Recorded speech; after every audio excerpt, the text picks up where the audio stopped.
वैसे तो बिहार के अलग अलग जिले में एयरपोर्ट शुरू करने की कवायद चल रही है, लेकिन गोपालगंज के सबैया एयरपोर्ट को लेकर अब तक कोई ठोस प्रयास नहीं दिख रहा है।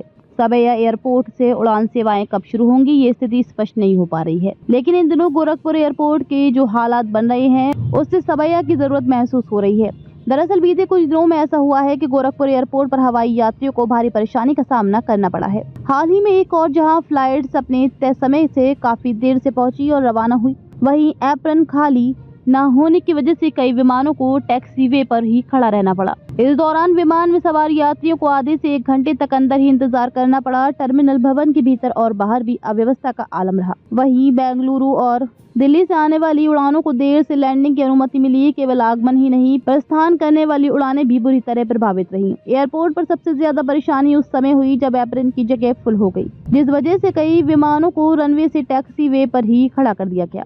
उड़ान भरने या लैंडिंग के बाद भी यात्री विमान के भीतर फंसे रहे। टर्मिनल भवन के भीतर चेक इन करने वाले यात्री और बाहर अपने स्वजन को रिसीव करने पहुंचे लोग भी फ्लाइट अपडेट के अभाव में भटकते रहे। कई लोगों ने एयरपोर्ट प्रशासन से बेहतर सूचना प्रणाली और जगह बढ़ाने की मांग की। आपको बता दें कि गोरखपुर एयरपोर्ट से हर दिन करीब 12 फ्लाइट्स की आवाजाही होती है, लेकिन केवल 2 ही एप्रन है। इसमें एक बड़ा और दूसरा छोटा है। उड़ानों की संख्या बढ़ने के बाद अब यहाँ व्यापक विस्तार की जरूरत महसूस की जा रही है। एप्रन की कमी से इस माह कई बार ऐसा हुआ जब विमान गोरखपुर पहुंचने पर उतरने के लिए जगह न होने के कारण हवा में चक्कर लगाते रहे। एयरपोर्ट पर एप्रन वह क्षेत्र होता है, वहाँ विमान पार्क किए जाते हैं, यात्रियों को उतारा चढ़ाया जाता है और सामान लोड अनलोड किया जाता है। वही विमान की सर्विसिंग होती है। यह रनवे से अलग एक सपाट प्रबलित सतह होती है, जो टर्मिनल के पास या हैंगर के आसपास हो सकती है। वैसे गोरखपुर एयरपोर्ट पर यात्रियों की बढ़ती संख्या को देखते हुए कई एयरलाइंस कंपनियों ने विभिन्न शहरों के लिए हवाई सेवा शुरू करने के लिए इच्छा जाहिर की थी, लेकिन एयरपोर्ट के छोटे एप्रन की वजह से ये संभव नहीं हो पा रहा था। एयरपोर्ट पर मई के अंतिम सप्ताह से नए एप्रन से ऑपरेशन शुरू हो जाएगा। वहीं अगर गोपालगंज की सबैया एयरपोर्ट से विमान सेवाएं शुरू हो जाएं तो गोरखपुर के लिए ट्रैफिक कम हो जाएगा। इसके अलावा कुशीनगर एयरपोर्ट से भी उड़ान सेवाएं शुरू होने पर गोरखपुर एयरपोर्ट को राहत मिलेगी। मीडिया रिपोर्ट की माने तो जून या जुलाई के पहले सप्ताह से दिल्ली से कुशीनगर के लिए हवाई सेवा शुरू करने की तैयारी है। सबैया की बात करें तो ये एक सैन्य हवाई अड्डा है जो भारत के रक्षा मंत्रालय के नियंत्रण में है। वर्तमान में कोई सैन्य या नागरिक उड़ान संचालित नहीं है।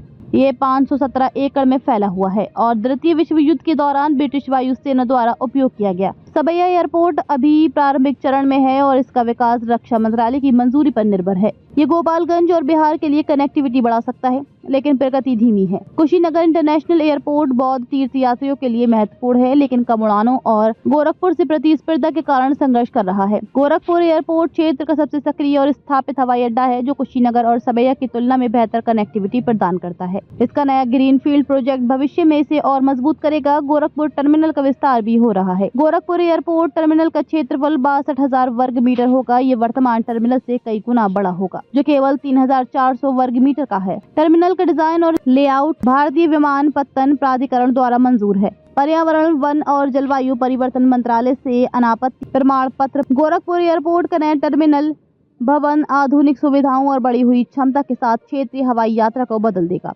परियोजना प्रारंभिक चरण में है, जिसमें 2025 में निर्माण शुरू होने और 2027-28 तक पूर्ण होने की संभावना है।